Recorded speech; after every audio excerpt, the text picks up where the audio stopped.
Aloha, everyone, and welcome to another dose of positivity, where I have the great privilege and honor to interview changemakers, thought leaders, health professionals, all putting social and environmental justice at the forefront of their endeavors.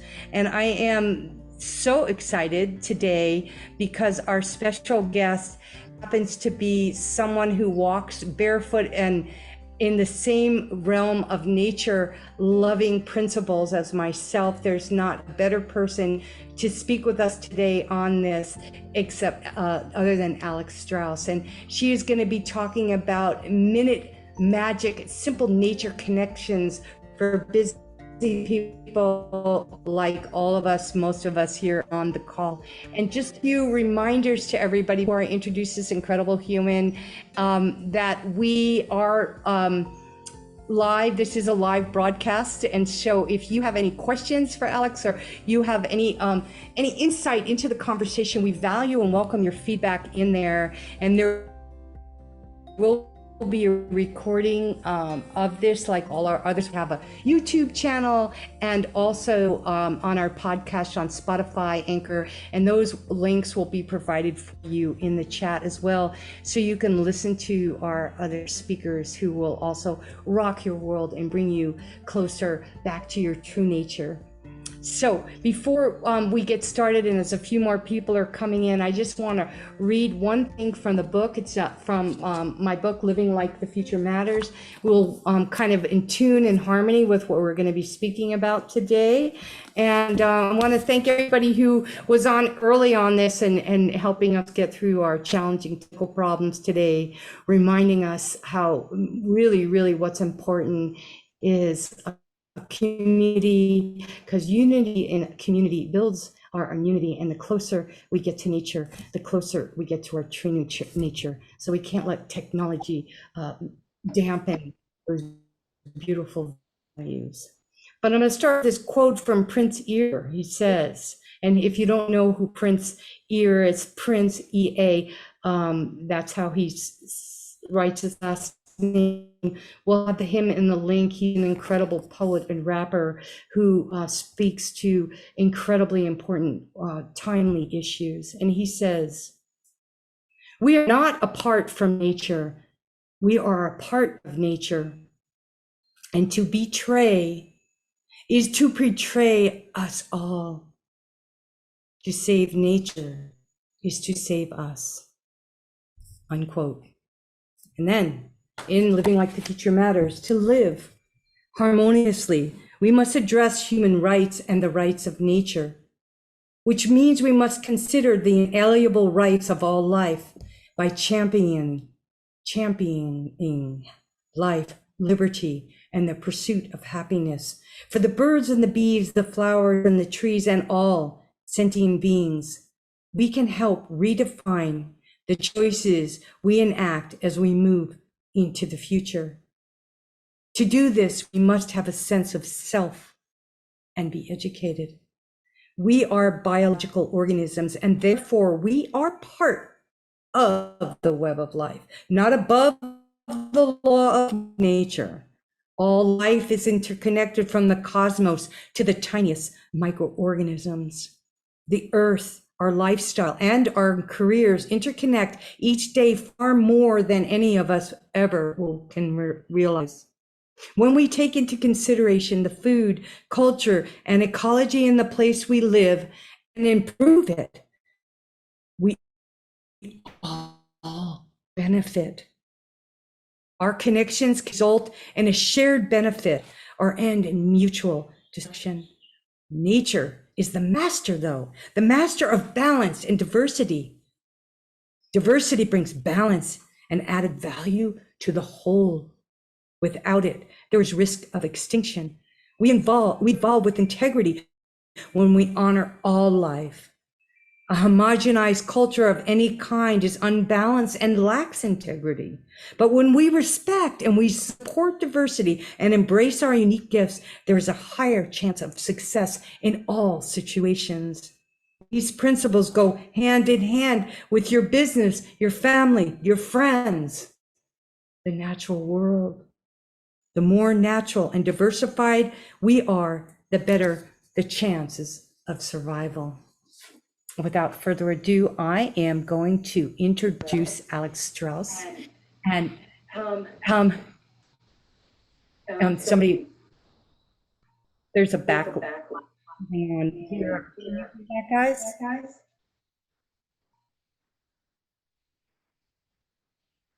I am.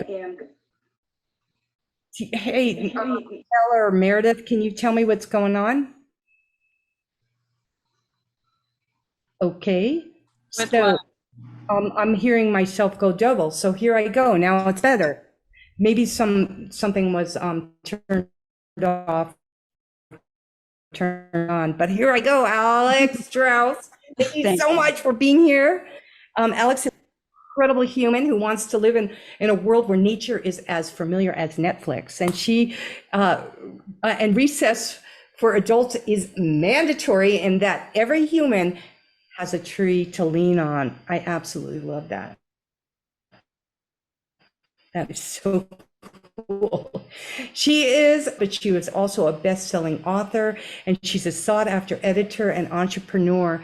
Alex has been showcased in The Guardian, BBC Radio, the International Mindfulness and Meditation Alliance, 50forward, the Wholehearted Business Show, and Women Developing Brilliance. Yes. And when she's not sitting on her deck in the woods of North Carolina, writing up a storm, you can find her walking on her own neighborhood, and usually with her four-legged friends like me. Yes, our canine companions. Her books include The Mindful Walker, Rediscovering the Simple Path to a Happier, Healthier, More Peaceful Life, and The Simple Path. 52 Mindful Walks for a strong body, a clear mind, and a joyful spirit. Alex is the founder of Mindful Walking School of Wellbeing and the biannual Rise Up Wellness Symposium, which I'm so excited to tell you guys all about this. This is a premium forum for nature-based wisdom for people around the world, and we'll get to that towards the end. Alex believes no one should have to wait for the weekends and the holidays to connect with nature and healing benefits, and she is also a certified mindfulness guide and teacher who helps her students feel calmer and more grounded through simple weekly nature connection practices that can be used wherever they live. And we'll have her website in the chat so you guys can all have this and also be in our replay on YouTube and in our podcast channels. So Alex, I am so excited you're here, and I want to welcome you to A Dose of Positivity and ask you some questions that will help all of us become better humans and by being closer to nature. So I'm going to start out with just saying, why is it so important for modern humans to connect with nature? But really what I want to ask you is, before that, is how this became so important to you. Tell us a little about in your life previous to this mindful walking that you so thank you so much, Donna, and thank you for having me here on A Dose of Positivity. I absolutely love the name of the show, especially, and I couldn't resist the opportunity to come and bring a little more positivity into the world. So thank you so much for that. I will tell you that, like most people, I loved nature as a kid. I spent a lot of time outside. Many of us have happy memories of playing outside and feeling free and feeling happy. And, I grew up in Western Maryland, and there were rolling hills and there were fields around and creeks to play in. And I did spend time outside when I was a kid. And then, you grow out of that, right? You grow up and you live your indoor life. Now the EPA says 93% of our lives is spent indoors. And that includes childhood. And I was, pretty much there with everybody else. I mean, the bulk of my outdoor time as a grown-up was moving from my car to my work, and back from the work to my car. And then on the weekends, we would do things outside, and I would go for an occasional hike, and I would do, kind of like the average in terms of how often I got outside. Was not intentional about it, and then there came a point in my life where, and this is true of many people, I mean, my story mirrors what a lot of other folks I have met have told me, that I kind of hit a wall. And in my case, it was kind of mentally. I came to a place, a whole family had moved. I was in a new location, and all my support systems were kind of uprooted, and I didn't have my gym anymore, and I didn't have my friends anymore, or at least not close by, and we had a new dog. We had a puppy, and you alluded to this before, man, there's nothing like a canine companion to get you out and up and out the door. And in this case, we had a new puppy, and the puppy needed to be walked. So I was feeling kind of unmoored, at the time, but heck, the puppy had to be walked, right? So, I would go out and I'd walk the dog, and I'd try, just did her magic, and the more I walked, the better I felt, and the better I felt, the more I wanted to walk. And then, before you knew it, it was kind of just the thing I did. And my whole family got used to it. And they were just like, oh, there goes mom, mom's got to go for her walk. Mom's taking a walk. And it healed me. It helped me more than anything else that I had tried. And I felt better. I slept better. I got happier. I made better decisions. I was better at work. I was a kinder mom. I just became a better person, I think. And that's the magic that nature holds for all of us when we are able to connect to nature. Because of course, when we're in nature, we are in a place where we are most likely to be able to connect to our best selves as well, to our higher selves, and hear our intuition and connect with something deeper inside of us. And I think life is generally so noisy for all of us most of the time, that we really need that space. So for me, just the space and the quiet alone was enough to make a big difference. And I think that's a big gift that nature gives us. Yeah, I just love hearing that. And that's why I always say on every show, the closer we get to nature, the closer we get to our true nature. And I love that. That's how, when I saw that, you wrote it and almost the same words on your website. And I thought, I got to connect with this woman. She's so amazing. Thank you. You're talking about, connection, right? And when we're saying, well, it's almost like a woo-woo word, got to connect, But when we think about it, like, what is your favorite method of nature connection? What do you use with your clients, with yourself? I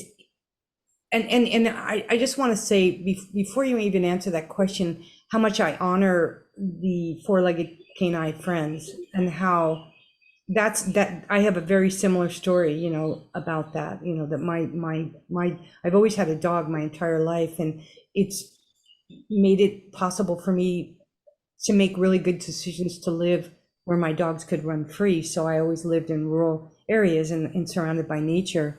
And for anybody who's maybe living in an apartment or in a more of an urban environment, what a great story that Alex just shares about how it just totally changed her life and mine too. So if you guys are looking for a life change, I think that is a real good thing to look at. So what is your favorite method, Alex, to connect? Well, this isn't going to come as a surprise to anybody, but it is walking. I am the mindful walker. And for me, just simply being in nature and putting myself in that space. And this is what I recommend for people, is to just get into a natural space. I love walking in nature. And by in nature, I mean outside, right? So I don't want anybody to think that I'm constantly walking through the woods. I'm not. I walk in my suburban neighborhood. And I really advocate that for people, that you need to get yourself out into the outdoors. And that can be an urban environment, okay? Because the sunshine, the fresh air, the blue sky, the ability to see even a single tree, these things have all been shown to be healing. So walking is something we all know how to do. Most of us, I mean, those of us who are ambulatory, and of course you can get benefits even if you can't walk, okay? But for those of us who are able to walk, it is something we have been doing for a very long time. It's something most of us don't get enough of. It's a very simple, self-adjusting exercise, so you're not likely to hurt yourself, right? Your doctor is not going to tell you, don't, you know, you probably shouldn't be walking. For the most part, most of us can walk. Most of us need a little bit more movement. Most of us could use a little bit more quiet in our lives. And we all could use a little bit more nature as well. So I kind of combined these things. And when I didn't have access to a gym anymore, at the time, I can go to the gym occasionally, but I always prefer to be in the outdoors. But I felt like taking a little walk every day, and I'm all about the 10-minute walk, friends. That's why the title of this thing is 10-Minute Magic, because 10 minutes is the point at which all these miraculous things can begin to happen. But where was I going with that? 10 minutes in the outdoors can take the place of a lot of different things. I am not a meditator. I have tried, and I can't really sit still on a cushion for any length of time, but I can get meditative in nature. Nature, we know, invites mindfulness, right? It induces mindfulness in the human brain. And mindfulness, just to be clear, it's a woo-woo word that we hear a lot about, but it simply means to be present focused, right? And it means that you're not thinking about the future, you're not making your grocery list, you're making your plans, and you're not worrying about the past or ruminating about things or regretting things or running conversations in your head. It means you just kind of are kind of blank and you're just kind of here. And I feel like we all can use more of that, right? So we can all use more movement. We can all use a little more mindfulness. We can all use some more nature. And so when you combine all of these, that 10 minutes can become a really powerful healing modality in your life with a very small, time investment. And there's a ton of research to back this up. So that is why I advocate walking. Yeah, and it's so crazy. I'm trying to, I can never pronounce his name right, but from Vietnam, he passed recently, Thich Minh Song. If anybody else knows that, and they can put it in You're talking about Thich Nhat Hanh? Yeah, Thich Nhat Hanh. Yes. Monk, yes.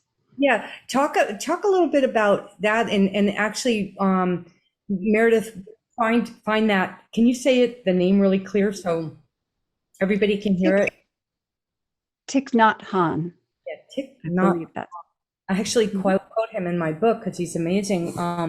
He started this whole movement on mindful walking, and I just think it's so important that people like yourself and me are bringing that forward, and I love how you just talked about combining the physical, mental, spiritual part of the walking and how everybody can do it. And I would really like to ask everybody right now who's on the live chat to put in there, just be honest, how many minutes a day are you walking outside?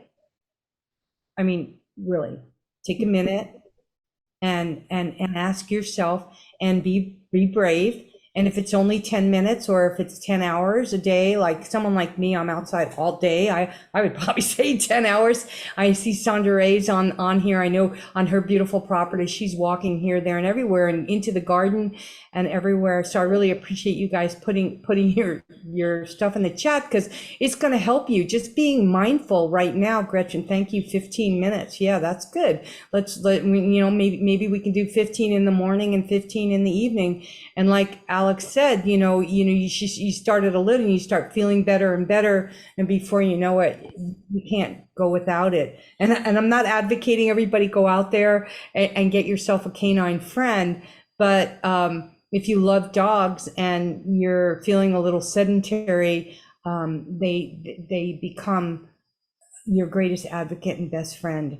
And I just can't express how they've changed my life, and made my world a whole lot better and connected me to nature for the last, I want to say 65 years, because I got my first poodle, 60 years. I got my first poodle when I was 5, and then we moved up to a Siberian Husky.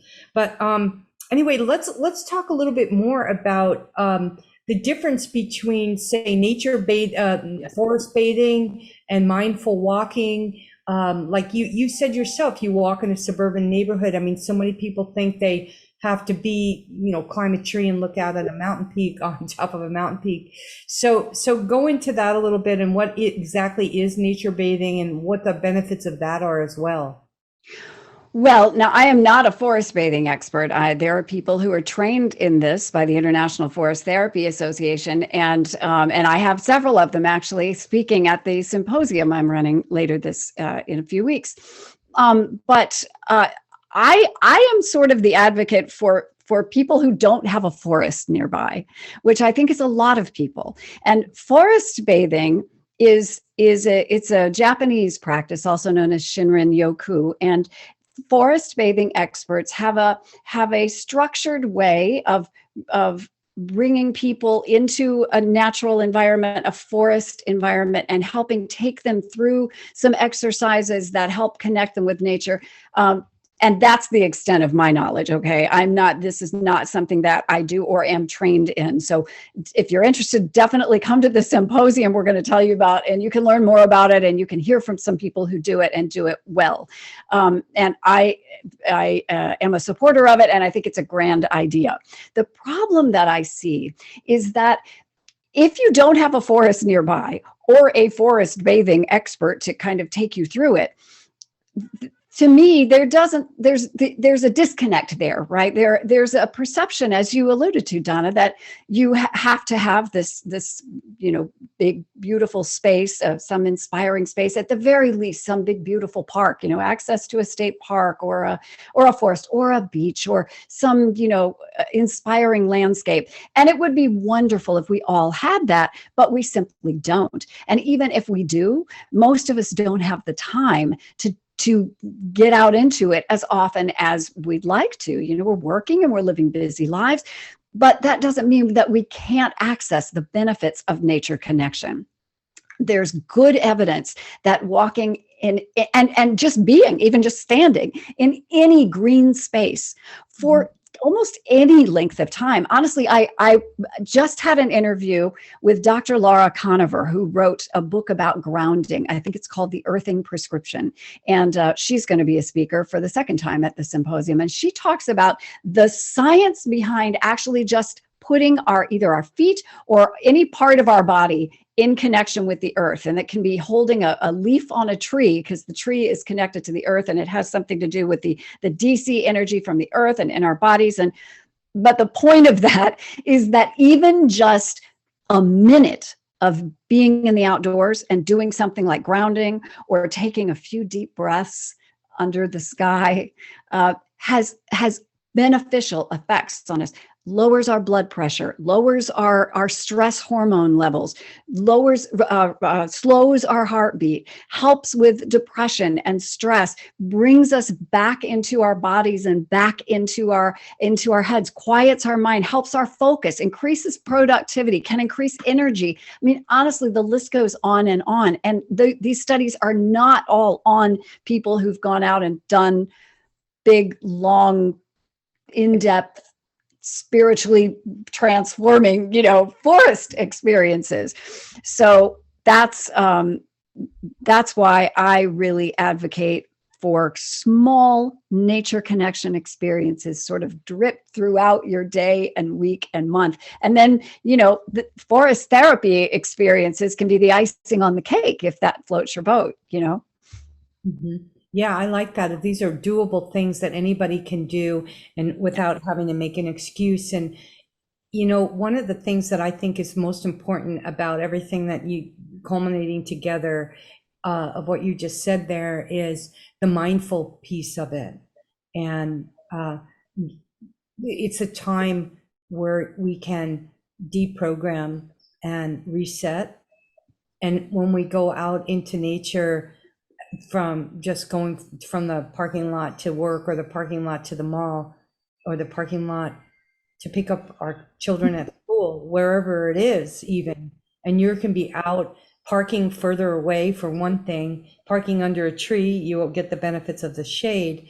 And, but taking the time in your mindset before you get from point A to point B to absorb all those benefits that Alex just talked about, and realizing like, hey, this is my time, right? This is my time to bring more oxygen into my body, to get my circulation going, to de-stress, to deprogram.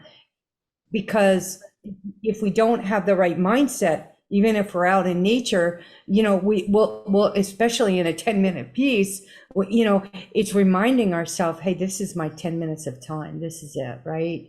And I am going to make this use of this time. And it is amazing. I love that you just said that, Alex, that, you know, we are busy, but what are we so busy doing, right? What's more important, connecting with our true nature, or connecting with some negative feedback that you heard over there, or over here, or someone telling you have to be there or here? I mean, when you're in that 10-minute time, or in that time in nature, and what I like to share with my clients is that this is your time to reprogram. And just like when you do any kind of meditation, then each time you do it, you get into that space faster. And so when you're doing your mindful exercises with people, Alex, what do you do to help people get into that place of centering, so that they make the best of that short time that they might have in a day? Yeah, well, I have a few little things. One of the things that I recommend that folks do, and I have a whole program about this, Donna, called Walk the Year, where I give people a little prompt. One of the things that I hear from people is exactly that. They go out and they don't know what to do. So they're like, okay, I've got 10 minutes, I got 15 minutes, I got a lot of things going on, I got a lot of things in my head. How do I get into this mindful thing? Like, what do I even do? You know, when I get here, just stand here, breathe, look around. I mean, what do you do, right? So I wrote a card deck of 52 mindful walks a couple of years ago. You mentioned it, the Simple Path card deck. And I turned the card deck into a program. And so every week of the year, for people who are in Walk the Year, they get a little video from me with an explanation of something you can do. And a simple nature connection activity, something to do with walking, or something to do with, some of our exercises have to do with breathing exercises, that a breathing practice that you can integrate into your walk. And it's proven to kind of get you into a mindful state really fast. Some have to do with doing things like being tactile, touching a tree, or holding a natural item that you find near you. A lot of different little activities, but the point is they're small. They're meant to fit into 10 minutes or so, and you get one every week. And so that's one of the ways I try to help folks be consistent, is just giving them a little dose of this every single week. And the point is, if you don't do it one week, that's fine. You're going to get a new one next week, and you're going to get a new one next week. And over the course of the year, my goal is for people who are doing this, and whether you're doing it on your own, or you have this card deck, or you're in my group, whatever, is that it becomes a habit, right? And it becomes something that you want to do, because, as Donna and I have both said, you know, it's one of those self-perpetuating things. The more you do it, the more you want to do it, the better you feel, the more you can do it.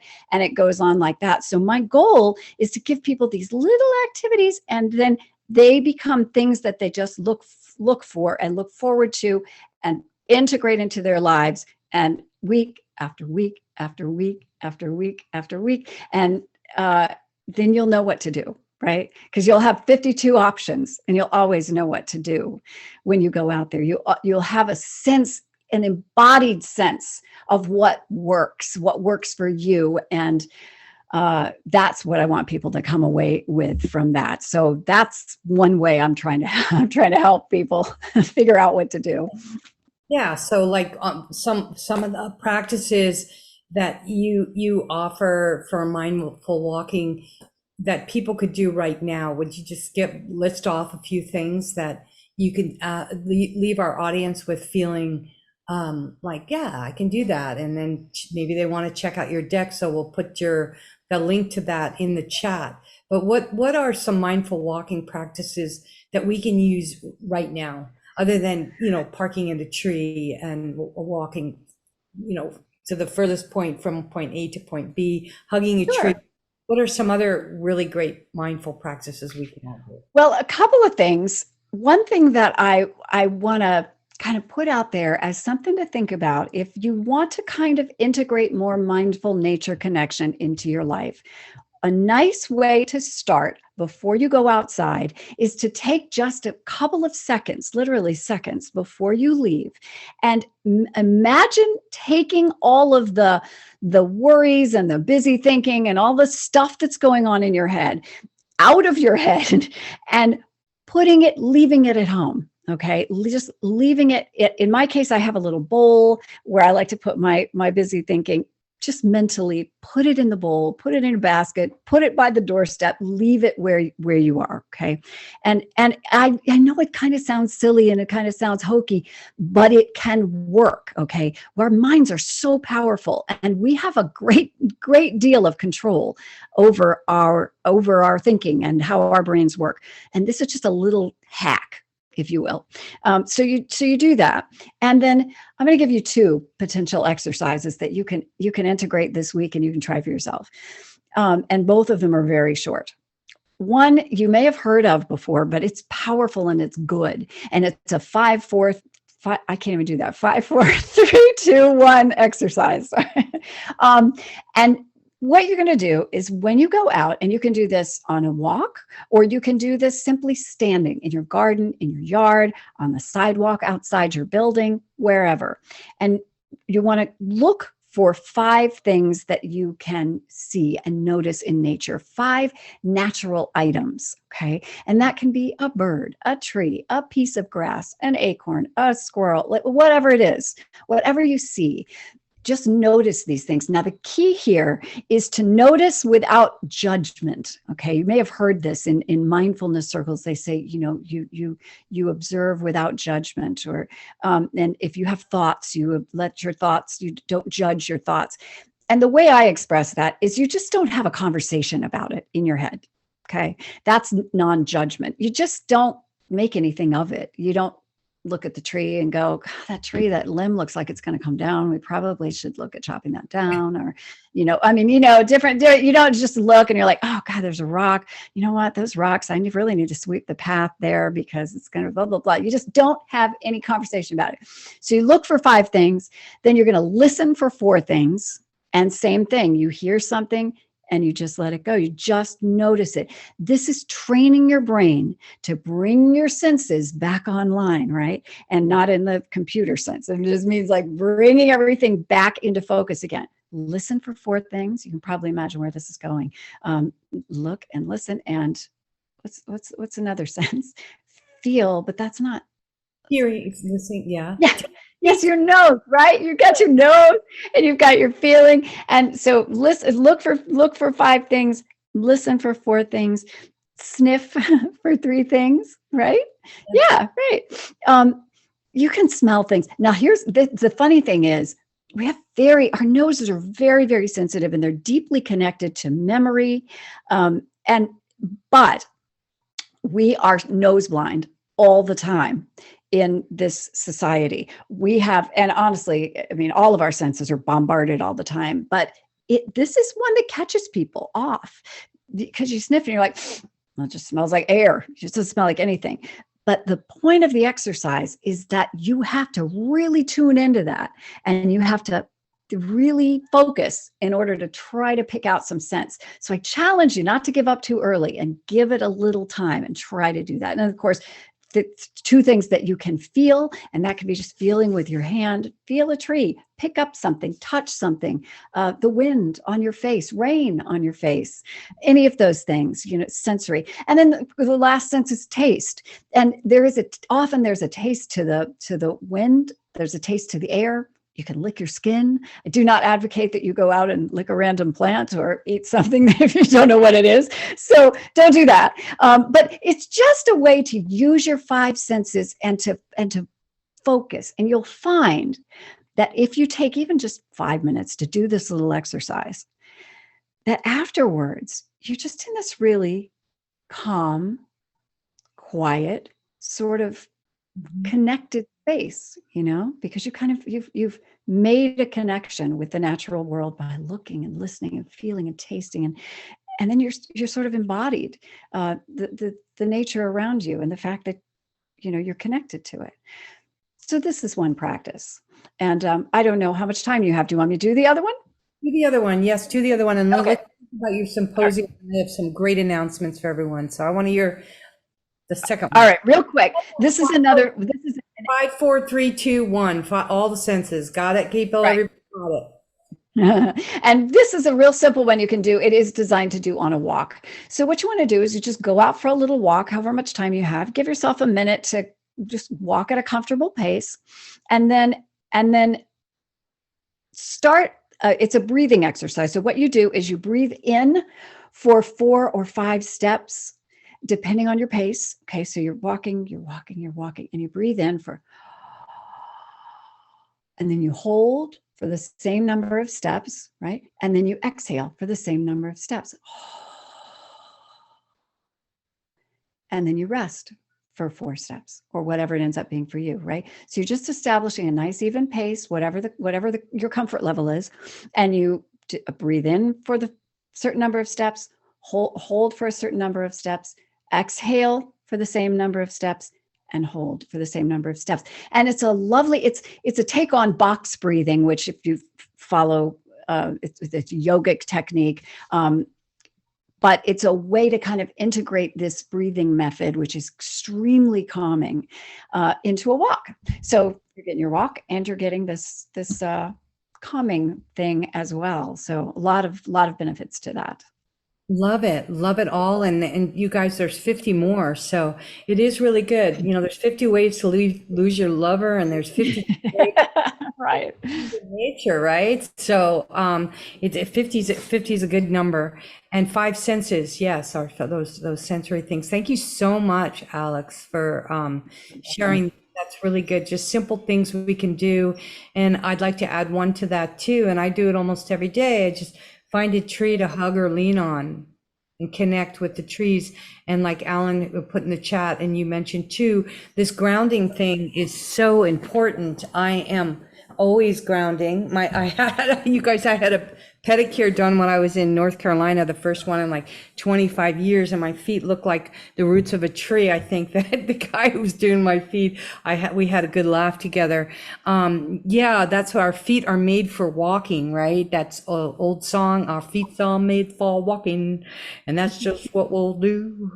One of these days, my feet's all gonna walk all over you. But we don't want to do that. Want to walk all over the ground and on the earth, and it's so important because this whole talk about nature and the nature therapy and why it's part of the name of our Facebook group. And actually, I'm going to ask you guys to put the Facebook group in there, because we're going to talk about the Symposium, and we're going to be putting that link in the Symposium.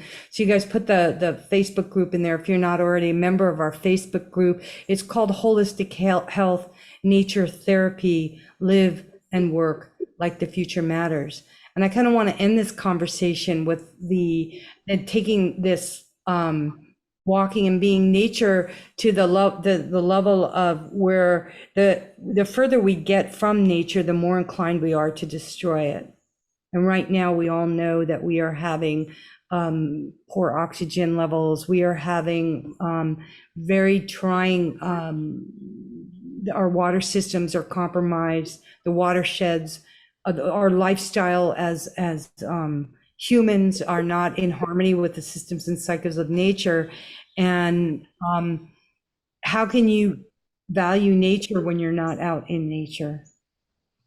So everybody who's listening to this conversation, share this conversation with your friends. Next time you make a date, it's free. The price of food is going out the yin yang right now. And what better way to start socializing than going on walks with your friends in nature? Putting in a garden that's 5 minutes from your house, you walk 5 minutes to your garden, and then you're out in your garden, walking through your rows of your garden or whatever, and then 5 minutes back to the house. What a beautiful way to get your food costs down and get your 10 minutes of nature in every day. So remember, this conversation is so important, and the symposium that Alex is putting on with all these people that she's bringing that are experts in the field, all of us trying to do our best to save humanity. But in order to do that, we are 100% dependent on nature. Everything from the roofs over our head to the clothes we wear to the food we eat, everything comes from nature. So, Alex, I want to have you, before we go, and then I have some announcements. And actually, while you're talking about the symposium, when we're putting in there, you guys all, when you're on the Holistic Health Nature Therapy Facebook group site, you'll see I'm coming out with a new book, nutrition health book, and of course where I'm always referring to nature even in that book. But we have our beautiful book cover options up there, and I'm asking people to vote, and all you have to do is tell us which cover you like the best, and you're going to get a free ebook in about 2 or 3 weeks after the editing's done. So please take a look at that when you're in there. And then I want to remind everybody too, because we have some new people. Alex, thank you for bringing some of your tribe to the show. We really appreciate it, and apologize for the restreaming problem we had. But we are thrilled to have you here, and we do a beautiful 365 days of the year nature photography. Like Alex was saying, all you have to do sometimes is just see a tree, right? Beautiful nature and quotes.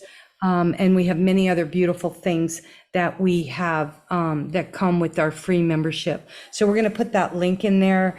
And then Alex, please tell us more about the symposium, and don't be shy. We want to hear about it and how people can register and all of that. So.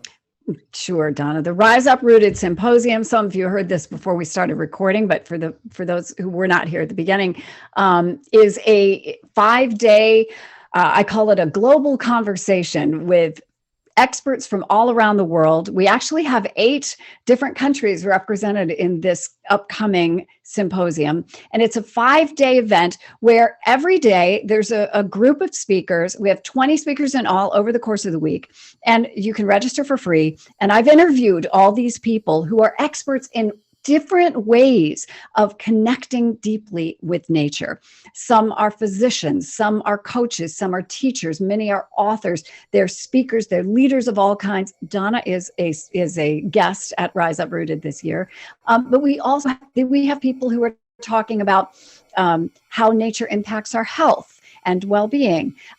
I have a houseplant guru talking. We have people talking about gardening, about herbalism, about using the breath. I have a wonderful lady talking about breath work. I have folks who are forest therapy and forest bathing experts, but I also have somebody who's written a book and written extensively about urban walking and the benefits of connecting with nature in urban spaces too. So a lot of different people. They are all so interesting and have so much to share and so much wisdom and knowledge that I just really, if any of you guys are interested in deepening your own nature connection and you're looking for different ways and different perspectives, this is absolutely the place to be. This is our 3rd biannual event, and it is rapidly becoming the event to go to and to speak at if you are an expert in the nature connection field. So that's what it is, and registration opens on Sunday. So I think that you put the link there in the chat. It is rise-up-rooted.com, and I see that it's up there higher, and Put it in again. Yeah, you can put it in again. But at any rate, that is where it's taking place. Donna's got a special link that she's going to give you, and that will take you to the page. You can see the people who are speaking, but that's about all you can do, because if you click the registration button, it'll tell you that registration opens on Sunday. So it's not open yet, but it will be in just a few days, and it's entirely free, and it's a wonderful event, if I do say so myself. So I hope that that you can come. And you guys, I will keep you all posted. It'll be out there, so you won't have a choice but to come and attend and continue this beautiful conversation. And I want to just thank you, Alex, so much for sharing your time and your wisdom, and for putting on this symposium, just being in my world and giving me the opportunity to speak at the symposium as well. And I want to thank everybody who came onto the live, and for your patience, and to Meredith out there. Meredith, just wave out there. Meredith is my partner in crime, and we're going to be coming on every Monday. We're going to do a moment with Meredith and Mama Donna, and she's going to be asking me questions about nature and the environment and food from a 22-year-old's perspective, and getting words of wisdom from Mama Donna. And I am going to be getting her words of wisdom and curiosity from her generation, this intergenerational mentorship that we are going to be bringing to the world. So we'll be live on Monday, and Monday will be our first time. And I'm just so thrilled and grateful to all of you for being here. And next week we have Beverly Yates coming on, and she is a diabetes specialist, and she talks about nature too, because stress is the #1 cause of diabetes and all disease. And everything that Alex teaches in her 52 ways to get out into nature, all of those will help you reduce your stress level too. So let's all reconvene here next week with Dr. Beverly Yates, talking anybody, if you know anybody who's struggling with prediabetes, type 2, type 1 diabetes. This woman is brilliant. She's been doing this her entire career for over 40 years. And come with your questions and your concerns, and she is going to be offering a complimentary ebook of her recipes, and we were going to be talking about diet and nutrition and stuff. So, and again, thank you all so much for being here, joining our Facebook group, and sticking with us during this live show.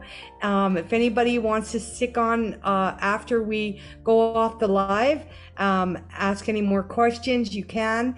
And I'm going to give you a beautiful view and garden tour for about 10 minutes. Like Alex said, it just takes 10 minutes. So maybe if you're on your cell phone or your laptop, you can come outside with me, and let's take our shoes off like Alan suggested too, and get grounded for a minute. And again, thank you so much all for being here for a dose of positivity.